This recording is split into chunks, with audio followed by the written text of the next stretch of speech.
Hi, it's me again with Corel Tips and Tricks. Somebody asked me a question how to make a bevel with an outline before the bevel or inside the bevel or outside the bevel, I guess, Lee.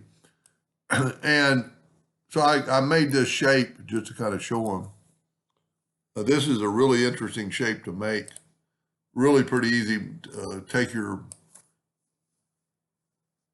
square rectangle tool, hold down the control button, make it square. And then go up to object and convert it to a curve. Take your shape tool and select all the nodes, right click and turn it into a curve. Then take this one and watch what happens. And then you can kind of see those arrows to get it kind of like the same size.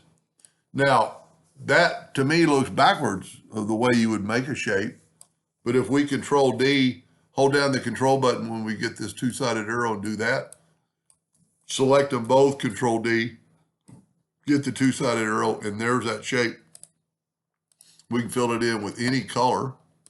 Now we're going to move that color, and we're going to left-click, right-click, and have an outline. We're going to make the outline quite a bit thicker, like that. Now we're going to take the Smart Fill tool, and let's use yellow.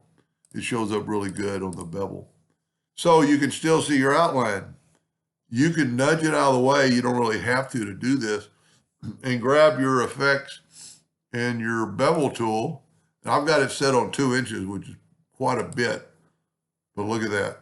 And then you nudge it back and you have a bevel with an outline. Pretty cool. Hope that helped a little bit. Thank you for watching.